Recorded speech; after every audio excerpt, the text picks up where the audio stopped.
Tudor Dixon is a Republican candidate for Michigan governor. And I want to make this point. She is the daughter of a steel industry worker, grew up around factories her whole life, and she specifically understands the pressure on working class laborers and the people who depend on them. Tudor Dixon is in focus now. Welcome.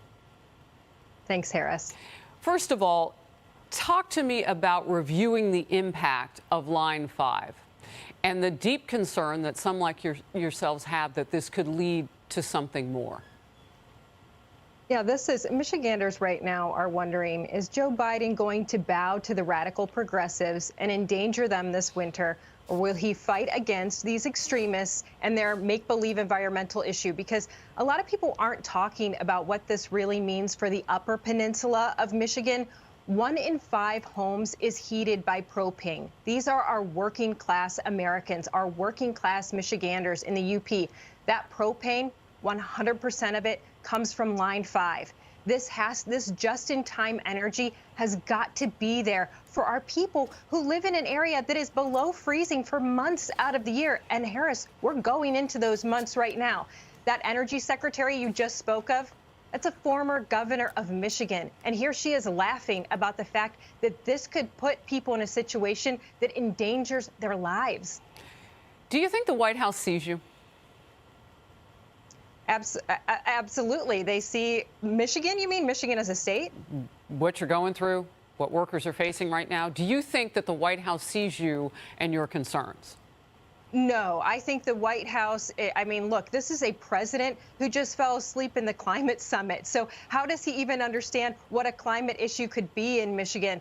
This is a White House that is only seeing this progressive agenda. We've seen that with the inflation that we're going through. We've seen that with these infrastructure bills. So no, I don't think that this White House sees working class Americans across the country, not just Michigan. This White House has gone out and they're destroying international relationships. Harris, I'm old enough to remember when we were told that Donald Trump was destroying international relationships and Joe Biden was a foreign policy expert. Now, not only is he not seeing Americans, but he's made Justin Trudeau mad. This is the prince of environmentalists who's angry with us, saying, hey, we're going to invoke a 1977 pipeline transit treaty to make sure that we have this pipeline open. So we're not seeing our neighbors. We're certainly not seeing our actual citizens here in the country. All right, I want to get to this because we just heard that pipeline worker lay out what closure would mean for consumers, and it would have a devastating effect on the overall economy over 4 states, actually. So this isn't just about Michigan and the upper Midwest. This is about kind of a down-the-chain effect. And look at the loss of jobs, 33,755. Tudor Dixon, talk to me about the numbers that I'm hoping you can see on the screen, but I'm pretty sure you're familiar with. Yes, absolutely. We're looking at losing jobs again across the Midwest where we've already been hit hard. We already have, look at Michigan. You have a situation where just in Michigan alone, you've had our automotive makers shut down, which is hurting all of our suppliers because we have supply issues coming in from overseas with these chips. So now we're talking about getting rid of more jobs for an environmental issue that is not there, because Enbridge has said we'll put $500 million into this pipeline to ensure that it is safe. This environmental issue doesn't exist, and yet we're going to put more jobs in the United States at risk to appease environmental radicals. One last question on this. I'm wondering if this has been expedited, because normally when the federal government studies something, heck, it's years. But this got critical quickly. Your last thought on that, and then we'll move on. 100%. This is because the governor of Michigan, Gretchen Whitmer, came in and said, hey, this is on a Michigan easement. I'm giving this to you. Now I'm going to take it away just like that. No studies done. I'm going to take it away just like that. And I'm going to seize any profits that the company makes if you try to continue with no plan for heating our homes. A lot to get into. Let's move on to inflation. Not a cheerier subject by far. For the 12th consecutive month, inflation is up, and a new study shows it does not look like that will change anytime soon. Americans are worried.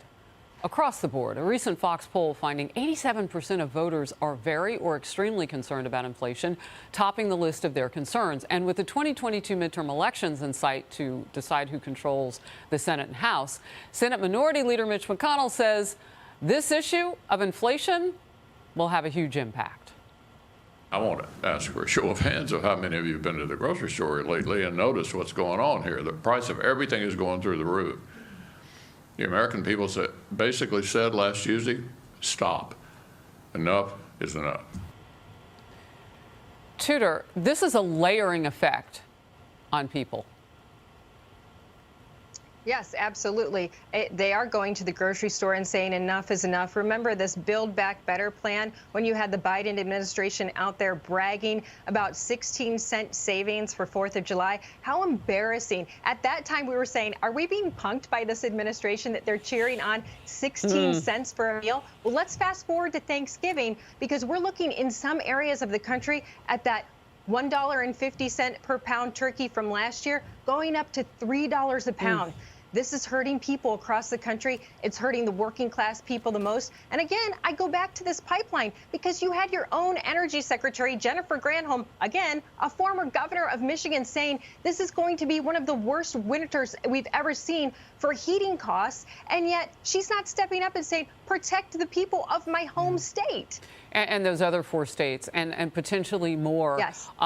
You know, we saw this with the Keystone Pipeline. The president did this on his, you know, one of the initial things that he did was to wipe that away.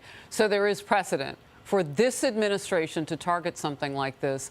That's why we pay such huge attention. Tudor Dixon, a pleasure to have you in focus. Come back and keep us updated. Thank you. Thank you, Harris.